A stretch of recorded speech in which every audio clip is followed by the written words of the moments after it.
इयम् आकाशवाणी सम्प्रति वार्ताः श्रूयन्ताम्। प्रवाचिका निधिः तिवारी।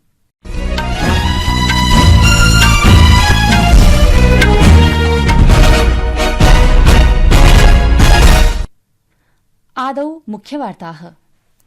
राष्ट्रपति पदासीनया द्रौपदी मुर्मू इत्यनया पर्यावरणं प्रति जागरूकतायै संवेदनशीला जीवनशैली स्वीकरणीयेति सबलं प्रतिपादिता। छत्तीसगढ़ राज्यस्य सुकमा जनपदे सुरक्षाबलैः सह संघर्षे न्यूनातिन्यूनं 17 माओवादिनः मारिताः। इसरो इत्यनेन संघटनेन स्वकीये 300 मिलीन्यूटन स्टेशनरी प्लाज्मा थ्रस्टर इत्येतस्मिन् सहस्रहोरायाः जीवन परीक्षणस्य सफल समापनस्य घोषणा कृतास्ति। म्यांमारदेशे भूकम्पीय दुर्घटनायां मृतकानां संख्या सहस्राधिका जातास्ति। भारतेन भूकम्प प्रभावित देशाय अस्मै मानवीय सहायता सम्प्रेषिता। अपि च आईपीएल क्रिकेट मालिकायां गुजरात टाइटन्स दलस्य संघर्षः अद्य सन्ध्यायाम् अहमदाबाद नगरे मुम्बई इंडियन्स दलेन सह भविष्यति। अथ वार्ताः विस्तरेण। राष्ट्रपति पदासीनया द्रौपदी मुर्मू इत्यनया उक्तं यत् जागरूकताधारितया निरन्तर सक्रियतया च समेषां सामूहिक प्रयासैः एव पर्यावरणस्य संरक्षणं तस्य संवर्धनं च सम्भवमस्तीति। राष्ट्रपतिना नवदिल्ल्याः विज्ञानभवने राष्ट्रिय पर्यावरण सम्मेलनस्य उद्घाटनं कुर्वत्या इदमुक्तम्। राष्ट्रिय हरिताधिकरणेन द्विदिवसीयस्यास्य सम्मेलनस्य आयोजनं कृतमस्ति। राष्ट्रपतिना उक्तं यत् भावि सन्ततिभ्यः स्वच्छ वातावरणं न्यासत्वेन दानम् अस्माकं कर्तव्यमस्ति।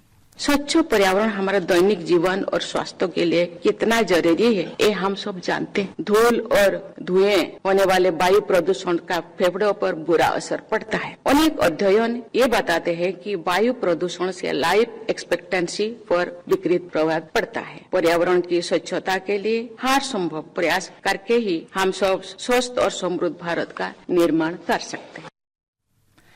राष्ट्रपतिना पर्यावरण संरक्षणाय पर्यावरणानुकूला संवेदनशीला च जीवनशैली स्वीकरणीया इति प्रतिपादिता। अवसरेऽस्मिन् केन्द्रीय पर्यावरण मन्त्रिणा भूपेन्द्र यादवेन उक्तं यत् भारतम् अल्पकार्बन युतायां प्रौद्योगिक्यां नवाचारस्य वर्धापनदिशि एकाग्रमस्तीति। तेनोक्तं यत् भारतं विश्वस्मिन् ऊर्जोत्पादन क्षेत्रे तृतीयं बृहत्तमं राष्ट्रमस्तीति। छत्तीसगढ़ राज्ये बस्तर संभागस्य सुकमा जनपदेऽद्य सुरक्षाबलैः साकं जाते एकस्मिन् संघर्षे 17 संख्यकाः नक्सलवादिनः व्यापादिताः। अस्माकं वार्ताहरः सूचितवान् यत् एतस्मिन् संघर्षे जनपदारक्षितारक्षिबलस्य सैनिकद्वयमपि व्रणितम् अभवत्। व्यापादितेभ्यः नक्सलवादिभ्यः अनेकप्रकारकाणि शस्त्रास्त्राणि आरक्षिभिः समधिगतानि इति वार्ताहरैः सूचितम्।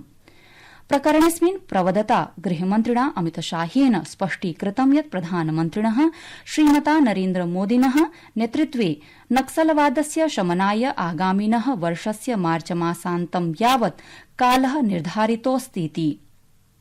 म्यांमारदेशे भूकम्पेन पीडितानां संख्या सहस्राधिका जाता। ह्यः दुरापन्नायां दुर्घटनायां यत्र भूकम्पस्य रिक्टर स्केल इति स्तरीयः परिमापः 7.7 आसीत्। सैन्य नेतृत्वयुतेन प्रशासनेन स्वकीये वक्तव्ये उक्तं यत् 2,100 जनाः मृताः लब्धाः। 67,300 जनाः व्रणिताः सन्ति। अधिकांशतया जनहानिः भूकम्पकेन्द्रस्य निकटवर्तीनि नगरे माण्डले इत्यत्र अजायत। अपरत्र भारतेन ह्यः आगत भूकम्पस्यानन्तरं म्यांमारदेशं प्रति प्रायः 15 टनमिता मानवीय सहायोद्धार सामग्री सम्प्रेषिता। अभियानमिदं ऑपरेशन ब्रह्मेति संज्ञकमस्ति। भारतीय वायुसेनायाः विमानं हिण्डन वायुसेना विमानपत्तनस्थानकात् सहायतां प्रेषितवत्। सहायोद्धार सामग्रीषु अस्थायी निवास शयनपुट कम्बल भोजन जनरेटर सेट इति विद्युदुत्पादन यन्त्रादीनि आवश्यक वस्तूनि च सन्ति। एतदतिरिच्य आपत् प्रभावितानां जनानां कृते महत्वपूर्ण चिकित्सा सामग्र्यः अपि प्रेष्यन्ते। म्यांमारदेशस्थः भारतीय दूतावासः सक्रियतया अस्यां दुर्घटनायां दृष्टिं ददनस्ति। प्रधानमन्त्रिणा नरेन्द्रमोदिनापि तत्रस्थेन वरिष्ठाधिकारिणा जनरल मी योंग ह्लेंग इत्यनेन सह संवादो विहितः। प्रियाः श्रोतारः, संस्कृतवार्तायाः संस्करणमिदम् इदानीम् आकाशवाणीतः प्रसार्यते। सममेव अयं कार्यक्रमः आकाशवाण्याः अन्तर्जालपटले www.newsonair.gov.in इत्यत्र अथ च न्यूज ऑन एआईआर इति चलदूरभाषीय तन्त्रांशे अपि समुपलब्धो भविष्यति।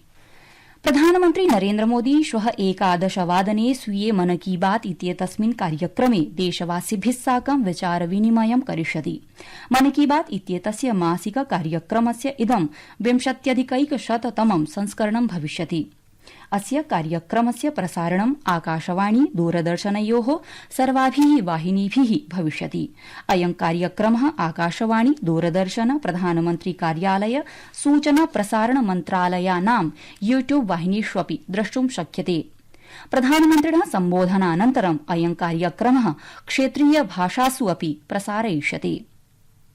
भारतीयान्तरिक्षानुसन्धान संघटनेन इसरो इत्येतेन 300 मिलि न्यूटन स्टेशनरी प्लाज्मा थ्रस्टर इत्येतस्मिन् 100 होरानां जीवन परीक्षणस्य सफल समापनं समुद्घोषितम्। अनेन परीक्षणेन उपग्रहाणां वैद्युतिकीय प्रणोदन प्रणाल्यां सम्मेलने सरलता भविष्यति। इसरो इत्यनुसारम् इदं जीवन परीक्षणं 5.4 किलोवाट परिमितस्य पूर्णशक्तिस्तरे एकस्मिन् कक्षे संस्थापितम् आसीत्, यद्धि अन्तरिक्षस्य निर्वातस्थितीनाम् अनुकरणमपि करोतीति। अथ च इलेक्ट्रोड लाइनर्स इत्येतस्य क्षरणस्य प्रतिसमयं निरीक्षणं भवति स्म। एतदतिरिच्य संघटनं प्रोक्तवत् यत् एतादृशी योजना उपग्रहस्य कक्षाप्रबन्धने महत्वपूर्ण भूमिकां निभालयिष्यति। भारतीय जनता पार्टीति दलस्य राष्ट्रियाध्यक्षः जेपी नड्डाः अद्य दिल्ली प्रदेशीयेन भाजपेति दलेन आयोजिते बिहार दिवस समारोहे सहभागं कृतवान्। एतस्मिन् समारोहे दिल्ली प्रदेशीयः भाजपेति दलाध्यक्षः वीरेन्द्र सचदेवाः, पूर्वाञ्चल मोर्चा दलस्य नेतारः, भाजपेति दलीयाः सांसदाः, विधायकाः च उपस्थिताः समभवन्। स्वकीये अभिभाषणे श्री नड्डा न्यगादयत् यत् बिहारराज्ये एनडीए प्रशासनेन जनानां हिताय अनेकानि विकासकार्याणि सम्पादितानि। असौ अग्रे अवोचत् यत् राज्यस्यास्य विभिन्नेषु जनपदेषु चिकित्सकीय महाविद्यालयाः निर्मीयन्ते। एवञ्च राज्यस्य प्रशंसां कुर्वन् उक्तवान् यत् महात्मा गान्धी वर्यस्य सत्याग्रहः, जयप्रकाश नारायण वर्यस्य विविधानि देशहित कार्याचरणानि अभियानान्यपि बिहारप्रदेशादेव समारब्धानि। वाणिज्योद्योग मन्त्री पीयूष गोयलः सुदृढायाः मध्यस्थता प्रणाल्याः आवश्यकतायां बलम् अददात्। श्री गोयलेन प्रोक्तं यत् मध्यस्थतेति प्रणाली न्यायिक विलम्बस्य न्यूनीकरणदिशि उपयुक्तां भवितुं शक्नोतीति। तेनाद्य Union International des Advocates UIA इति सम्मेलने भारतं नूतन वैश्विक विनिर्माण केन्द्रमिति सत्रावधौ उक्तम्।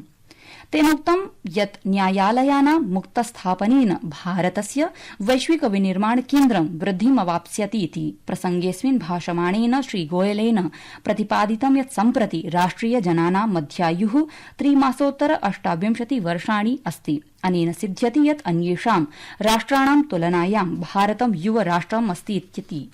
IPL इति क्रिकेट स्पर्धा मालिकायाम् अद्य सन्ध्यायाम् अहमदाबादनगरे गुजरात टाइटन्स दलस्य सामुख्यं मुम्बई इंडियन्स दलेन सह भविष्यति। ह्यः क्रीडितायां क्रिकेट स्पर्धायां चेन्नई सुपर किंग्स दलं रॉयल चैलेंजर्स बेंगलुरू दलेन पराजितम्।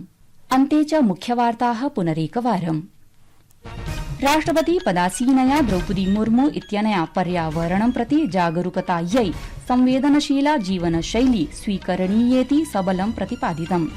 छत्तीसगढ़ राज्यस्य सुकमा जनपदे सुरक्षाबलैः सह संघर्षे न्यूनातिन्यूनं 17 माओवादिनः मारिताः। इसरो इत्यनेन संघटनेन स्वकीये 300 मिलि न्यूटन स्टेशनरी प्लाज्मा थ्रस्टर इत्येतस्मिन् 100 होरायाः जीवन परीक्षणस्य सफल समापनस्य घोषणा कृता। इति वार्ताः।